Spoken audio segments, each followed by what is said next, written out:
there is something deeply fundamentally wrong with the bread in your kitchen. It might look immaculately white, feel as soft and light as a pillow, and even promise weeks of impossible freshness. But this is not the superfood humanity has relied on for millennia. For thousands of years, bread was the very definition of sustenance, the staff of life, a food so central to civilization that it became a symbol of community, prosperity, and nourishment itself. From the flatbreads, baked on hot stones by our most distant ancestors, to the dense, crusty loaves of medieval Europe, bread was simple, powerful, and life-giving. That ancient pact between humans and grain has been broken. For the bread that truly nourished a nation, you'd have to journey back to one of history's darkest chapters, the Second World War. The bread of that era, the British national loaf, was a far cry from today's pristine product. It was grayish in color, dense in texture, and so notoriously unpopular that people grimly joked it was Hitler's secret weapon, believing it was designed to crush their morale. They genuinely loathed it. And yet that humble, maligned loaf was a nutritional powerhouse. It was not a product of convenience, but a masterpiece of nutritional science, meticulously engineered with the singular goal of preventing mass starvation and keeping a nation strong enough to endure. It worked, and against all odds, the health of the British population actually saw improvements. So how did we get here? How did we devolve from a bread that fueled a war effort to a product that is now increasingly linked to chronic disease? Why is the fluffy, perfect-looking bread we are sold today so often classified as nutritional junk?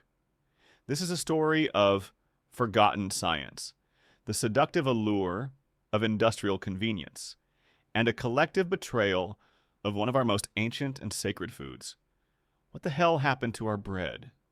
And more importantly, what is it doing to our bodies? Number one, anatomy of a modern loaf. To understand just how far we've fallen, we have to start at the scene of the crime, the supermarket bread aisle.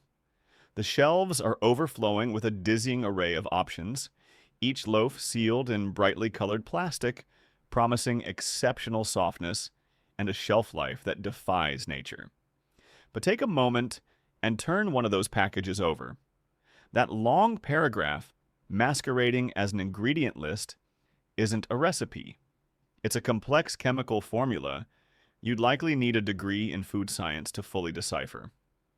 You expect to see flour, water, yeast, and salt, the four timeless ingredients of bread. And they are in there, but they're lost in a crowd of unfamiliar characters.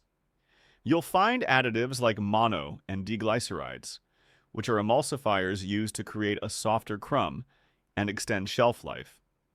You'll see calcium propionate, a preservative that inhibits the growth of mold and bacteria, ensuring the loaf stays fresh for weeks on end. And sometimes you'll even find azotocarbonamide, a chemical also used in the production of yoga mats and other plastics. This isn't just bread. It's a full-blown science experiment engineered for maximum profit and longevity. The deception starts with the flour itself. The vast majority of bread today is made from highly refined white flour. A natural wheat kernel consists of three parts: the fiber-rich bran, the nutrient-packed germ, and the starchy endosperm. To create modern white flour, industrial roller mills violently strip away the bran and germ, leaving only the starchy endosperm behind. The reason for this is purely industrial. The endosperm alone produces a fluffier, more consistent loaf, and without the natural oils from the germ, the flour and the resulting bread has a much longer, more commercially viable shelf life. The nutritional cost of this process is absolutely staggering. When you strip away the bran and germ, you eliminate approximately 80% of the fiber and a huge portion of essential nutrients, like B vitamins, iron, magnesium, and zinc. What you're left with is little more than powdered starch, what many nutritionists bluntly refer to as empty calories. Number 2, the wartime superfood. Now, let's wind the clock back to the 1940s. Britain is caught in the iron grip of the Second World War. The island nation is under siege, not just from the skies, but from the sea. German U-boats prowl the Atlantic, their mission to cut off supply lines and starve the country into submission. Food shortages were a grim daily reality for every citizen. The government was forced to implement a strict rationing system for essentials like meat, sugar, and fat, but they knew that for the population to survive and keep the war machine running, they needed a reliable, affordable, and deeply nutritious staple food. Bread, the historical staff of life, had to be that staple. Before the war, just like today, the British public overwhelmingly preferred fluffy white bread. However, producing it was a wasteful process, discarding the most nutrient-dense parts of the grain at a time when every ounce of nutrition was vital. The government's solution, introduced in 1942, was bold and uncompromising: the national loaf. The production of most white bread was officially halted, and every baker in the country was required to use a new, government-mandated national flour. What made this loaf so special? The national loaf was made from 85% extraction wheatmeal flour. That number is the key to its nutritional superiority. It means that for every 100 pounds of whole wheat, 85 pounds of flour were used. For comparison, typical refined white flour of the time used only 70-75% of the grain.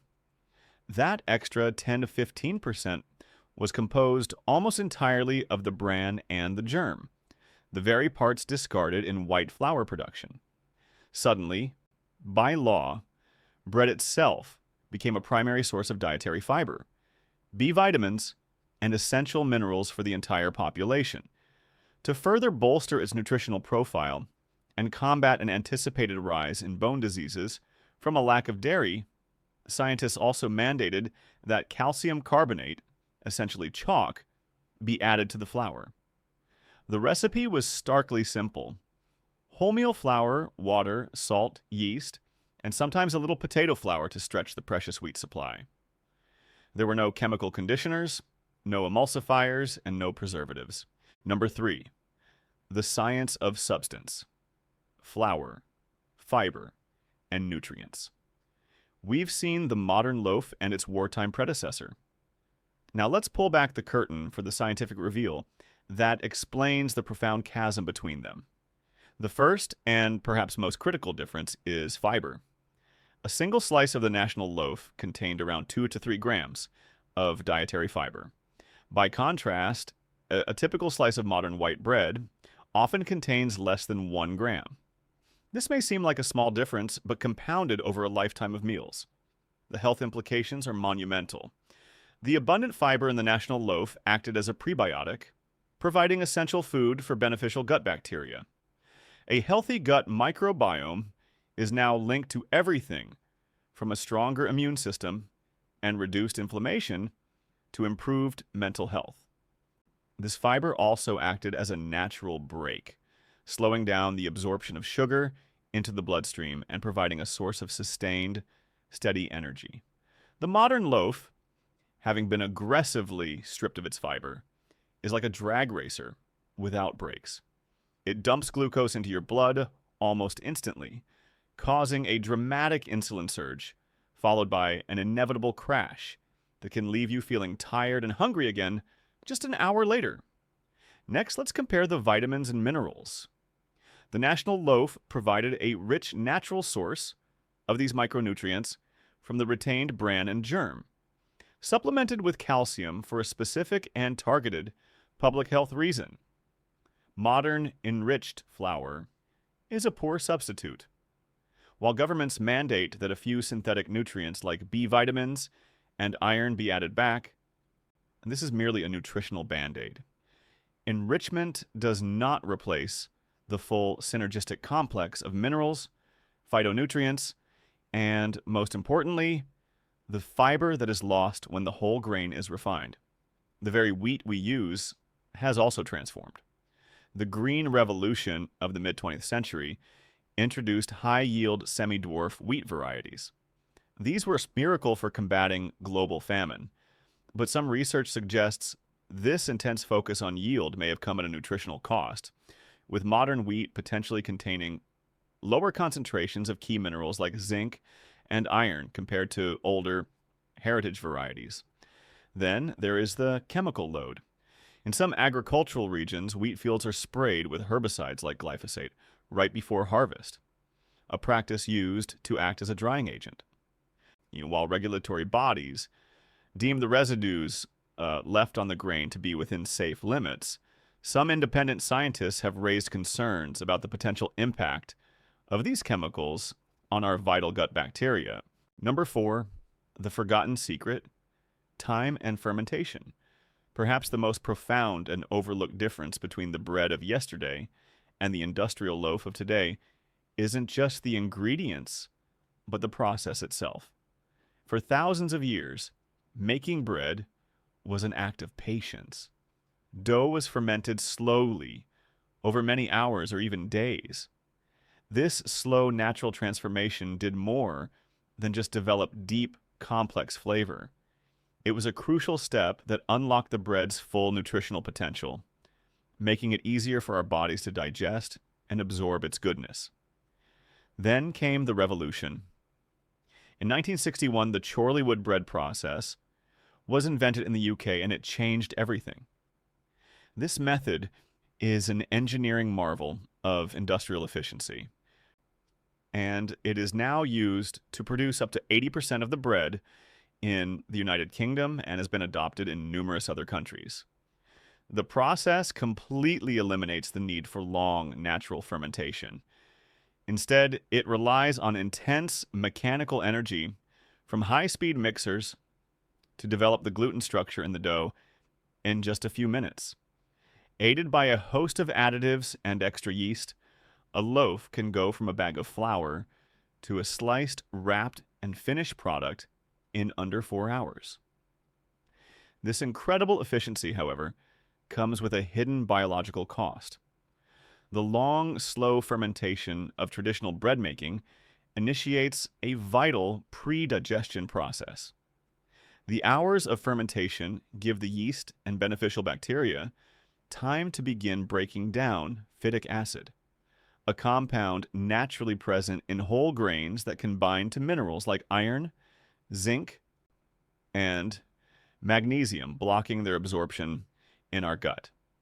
Slow fermentation also gives enzymes the time to start breaking down complex gluten proteins and certain carbohydrates known as FODMAPs, which can cause bloating, gas, and discomfort in many sensitive individuals.